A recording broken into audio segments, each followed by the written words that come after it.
सभी मालिकों को मेरा नमस्कार। सीधे मुद्दे की बात करते हैं। थंबनेल आपने देख ही लिया होगा। उधारी वाले फार्मर की कमाई की उनके डीलर के हाथ में होती है, या इसको हम ऐसे भी बोल सकते हैं कि अक्सर ये फार्मर ऐसे कहते हैं, आपको दिख जाएंगे कि जब भी मेरा माल तैयार होता है उसका रेट मुझे नहीं मिल पाता और माल बिकने के जो है 10 या 15 या 8 या 10 दिन बाद जो है रेट बड़ा अच्छा मिल जाता है, मेरी किस्मत ख़राब है। एक्चुअली आपकी किस्मत ख़राब नहीं है, इसके कुछ 10-15 रीज़न्स होते हैं, वो मैं आपको बताता हूँ क्या क्या होते हैं। सबसे पहली बात जो होती है, ये फार्मर्स को बहुत ज़्यादा एक्सपीरियंस नहीं होता है और इनके इनएक्सपीरियंस सिचुएशन का फ़ायदा इनके डीलर्स लोग उठाते हैं, क्योंकि कोई भी डीलर ये नहीं चाहता कि मेरे फार्मर को मैक्सिमम प्रॉफिट कई बार हो जाए। तो इसके रीज़न्स ये हैं कि अगर आपको मैक्सिमम प्रॉफिट कई बार हो जाएंगे तो आप सीधी सी बात है कि आप अपने डीलर से काम शायद आप नहीं करेंगे और उधारी का काम आप छोड़ देंगे और आप कैश में आ जाएंगे। और जैसे ही आपको कैश में आएंगे, आपको जो है सारी चीज़ें समझ में आ जाएंगी, फिर दोबारा आप उधारी के धंधे में नहीं जाएंगे। तो डीलर कभी भी ये नहीं चाहेगा कि आप इस चंगुल से निकल जाएँ और आप कैश वाले रॉ में चले जाएँ। तो वो हमेशा यही चाहेगा कि आप जो है उधारी वाले ही रॉ में खड़े रहें। और इसके लिए जो डीलर है ना, आपकी जो कमाई है उसकी एग्जैक्ट नॉलेज वो समझ रहा होता है, उसके पास हो रही होती है, क्योंकि आपके पास जितना भी दाना या बच्चा आ रहा होता है उसकी पूरी इन्फॉर्मेशन उसके पास लेखा जोखा होता है। आपके यहाँ से कितना माल निकला है पिछले लॉटर्स में, उसको पूरा पता रहता है। तो डीलर अगर चाहता है तो आपको कंटिन्यू प्रॉफिट देता रहेगा, और अगर डीलर नहीं चाहेगा तो आपको कंटिन्यू प्रॉफिट नहीं दे सकता है। तो अभी मैं बात करता कि आपके इन एक्सपीरियंस होने पर ही डीलर ऐसा काम कर सकता है, और अगर आप एक्सपीरियंस हैं तो डीलर ये सिचुएशन में आपको नहीं डाल सकता। लेकिन अक्सर हम उनकी बात कर रहे हैं कि जो पोल्ट्री फार्म में जो नए हैं, वे बात हम उनकी कर रहे हैं। और नेक्स्ट पॉइंट इसमें आता है फिर कि डीलर जो होते हैं वो आपको किसी न किसी तरह से ये बताते हैं कि भाई इस सिचुएशन में आप ये करें, या आपके लिए अच्छा होगा या बुरा होगा। तो इस तरह के फार्मर जो है ना, अपने डीलर का बहुत ज़्यादा विश्वास करते हैं और उनके दिए हुए जो है आइडियाज़ को वो एक्सेप्ट कर लेते हैं ब्लाइंडली, और उसके अकॉर्डिंग फिर आगे जा कर के उनको लॉसेस के सामने करने पड़ते हैं। मतलब कैसे, वो ये बताता हूँ मैं।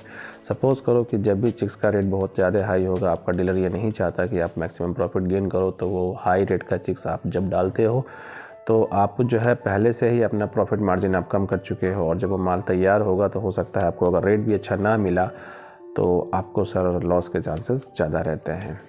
थर्ड बात करते हैं हम, डीलर्स जो होते हैं वो ऐसे फार्मर्स को पैनिक कर देते हैं। डीलर अगर ये चाहता है कि उसके फार्मर को कई बार पिछली बार अच्छे प्रॉफिट्स हुए हैं, तो दिस टाइम क्या करता है, डीलर उसको बोलता है कि आपका जो है उधारी बहुत ज़्यादा हो चुकी है, या फिर जो है आपका माल जो है जो तैयार हो चुका है, उसके बाद इस माल को आगे रोकने पर जो है ज़्यादा पैसे लगेंगे, तो और मंडी अच्छी नहीं रह सकती है। तो यहाँ से आपको जो है पैनिक सिचुएशन क्रिएट होती है और आप सोचते हो शायद मेरा डीलर सही कह रहा है, आप माल बेच देते हो, और जिससे आपको फिर से दोबारा या तिबारा या चौथी बार मैक्सिमम प्रॉफिट डीलर नहीं होने देता है और आपका माल बिक चुका होता है।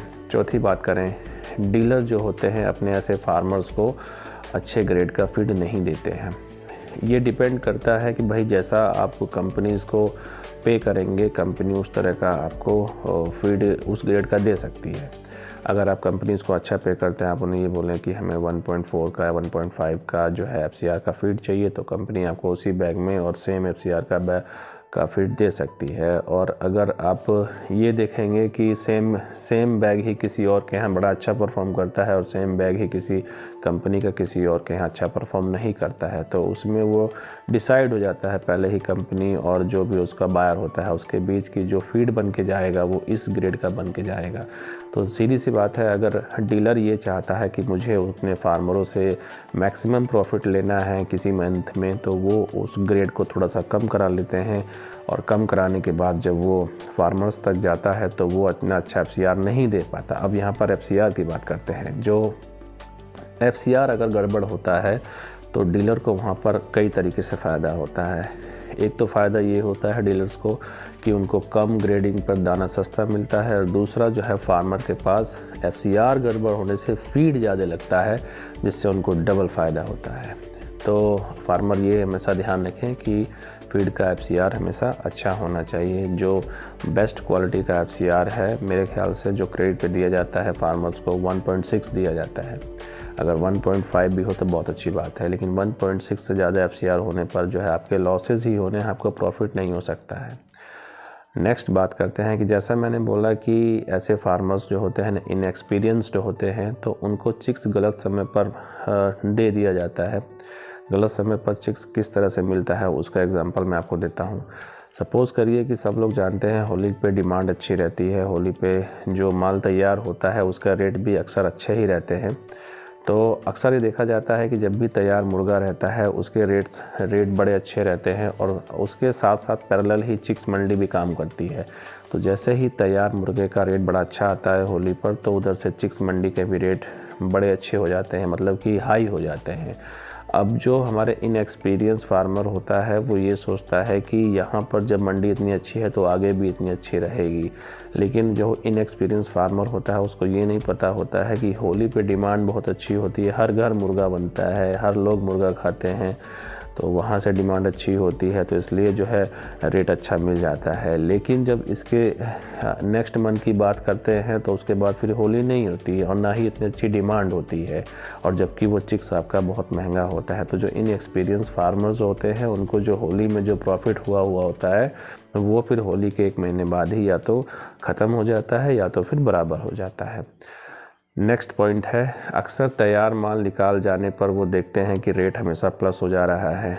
जो और डीलर्स होते हैं, डीलर को मैंने भी बताया था कि पूरा एक्सपीरियंस होता है कि मंडी एक कब प्लस या माइनस होने वाली है या डिमांड कब होने वाली है, आपको नहीं होता है। आपका सारे माल का लेखा जोखा डीलर के पास होता है, तो डीलर आपको समझाता है कि भाई आपका जो है क्रेडिट पे इतना हो चुका है, और आगे अगर माल आपको दिया जाता है, मंडी प्लस नहीं होती है, तो आपके पर उधारी ज़्यादा हो जाएगी। आप पैनिक हो जाते हैं, और पैनिक सिचुएशन में आने के बाद क्या करते हैं, आप डिसीजन लेते हैं और आप उसे माल को निकाल देते हैं, और माल निकलने के बाद आप देखते हैं 10-15 दिन बाद रेट आ चुका होता है। अब नेक्स्ट बात करते हैं कि फार्मर जो क्रेडिट वाला फार्मर होता है वो इतनी जल्दी पैनिक क्यों हो जाता है, सिचुएशन क्या बनती है। सपोज़ करिए एक कैश फार्मर है, उसको रेट्स जाहिर सी बात है कि आपसे कम का ही दाना और बच्चा पड़ेगा, चिक्स पड़ेगा, और अगर आप एक क्रेडिट वाले फार्मर हैं तो आपका जो है चिक्स और फीड जो है वो जाहिर सी बात है कि आपको महंगा मिलेगा, तो आपकी कॉस्टिंग भी महंगी आएगी। तो अगर जैसे मान लीजिए कि मंडी का रेट धीरे धीरे डाउन जा रहा है, तो आप जल्दी से ही पैनिक सिचुएशन में आ जाएंगे। आपको ये दिखने लगेगा कि जो मेरी कॉस्टिंग है अब वो जो है मंडी उससे नीचे जा रही है, तो आप डर जाएंगे, आपको जल्दी डर लगेगा। और जो कैश वाले फार्मर्स हैं उनको अभी उस स्टेज पर डर नहीं लगने वाला है, क्योंकि उनका फीड आपके फीड से उनको सस्ता पड़ रहा है, क्योंकि उनका कैश का है, तो उनकी पैनिक वाली सिचुएशन थोड़ी लेट आती है। और अक्सर ये देखा जाता है कि जो मंडी का रेट डिसाइड करते हैं वो इस चीज़ को अच्छी तरह जानते हैं, और जब भी फार्मर जो क्रेडिट वाले फार्मर होते हैं वो पैनिक सिचुएशन में आकर के अपने माल को बेच देते हैं, और फिर से वो अच्छे प्रॉफिट के लाभ से पहले से ही बाहर हो जाते हैं। तो यहाँ पर बात ये बनती है कि एक जो डीलर होता है वो अपने फार्मर्स को एक लिमिटेड टाइम तक ही वो उनको जो है फीड प्रोवाइड करा सकता है, क्योंकि डीलर्स के पास भी जो है मान लीजिए कि बहुत ज़्यादा पैसा नहीं है, या फिर कोई पैसे की मशीन या फिर कोई पेड़ तो है नहीं कि वो परमानेंट उसके पास पैसा आता रहेगा और आपको दाना देता रहेगा।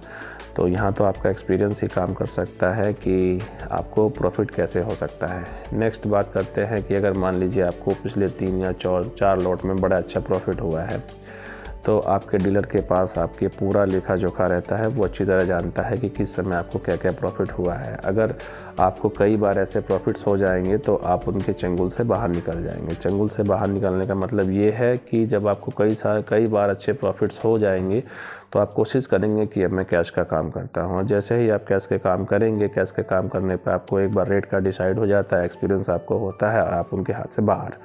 तो डीलर को इस सिचुएशन का पूरा पता रहता है, तो डीलर क्या करता है, आपके ईमानदारी और आपके विश्वास का कभी कभी फ़ायदा उठा लेते हैं ऐसे डीलर्स। मैं ये नहीं कह रहा कि हर डीलर ऐसा होता है, लेकिन अक्सर अगर आपके डीलर के हाथ से आप निकल जाएंगे, उनके सारे कस्टमर निकल जाएंगे, तो उनकी कमाई ख़त्म हो जाएगी। बात बड़ी कड़वी है लेकिन सत्य है। तो वो ऐसा नहीं होना देना चाहते, तो इस स्थिति में क्या होता है, आपको कुछ ऐसे समय पर चिक्स दे दिया जाता है, या फिर आप ऐसा डिसीजन लेते हैं कि चिक्स दे दिया जाए तो आपको सही राय नहीं मिलती है, या फिर आपकी किस्मत ही मान लो कि ऐसी है, आपने वो डिसीज़न ले लिया, चिक्स आपने डाला और आपको प्रॉफिट अच्छा नहीं हुआ, तो आपके जो पिछले कई सारे लॉट्स के या फिर जो प्रॉफिट्स होते हैं वो सब ख़त्म हो जाते हैं। तो ये सारी कंडीशंस बनती हैं कि आप जो है ना उतना ही अर्निंग कर पाएंगे क्रेडिट वाले फार्मर अगर आप हैं तो, क्योंकि इसमें डिसीज़न आपके नहीं होते हैं। दूसरा, मंडी की नॉलेज आपको नहीं है। तीसरा, आप इनएक्सपीरियंस है। चौथा, आप अगर डीलर के सारे डिसीज़न आप ब्लाइंडली विश्वास करते हैं तो कई बार डिसीज़न जो है आपके पक्ष में नहीं जाते हैं। पांचवा बात करें तो हम जो है आपके पास कैश की प्रॉब्लम है। तो अगर ये सारे प्रॉब्लम को आप इनके सॉल्यूशन ढूंढ लें तो सॉल्यूशन इनके यही हो सकते हैं कि भाई आप एक्सपीरियंस्ड हों, आपको मंडी की अच्छी नॉलेज हो जाती है, अच्छा फीड आपने ले रखा है और आप कैश में काम करते हैं, तो आप शायद ही मेरे ख्याल से पोल्ट्री में कभी ऐसे बोलेंगे कि मेरी कमाई की चाबी किसी और के हाथ में है। मैं ये नहीं चाहता कि भाई आपकी कमाई की चाबी किसी और के हाथ में हो। तो अक्सर मेरा ये निवेदन अक्सर फार्मर से रहता भी है कि आप जैसे ही आपकी स्थिति बनती है आप क्रेडिट का काम छोड़ें और कैश का काम आप शुरू करें। अगर मेरी बताई हुई नॉलेज आपको अच्छी लगी हो तो मेरा निवेदन है आपसे, आपको 3 ही काम करने होते हैं, कर दीजिएगा। Like, share, subscribe. नमस्कार।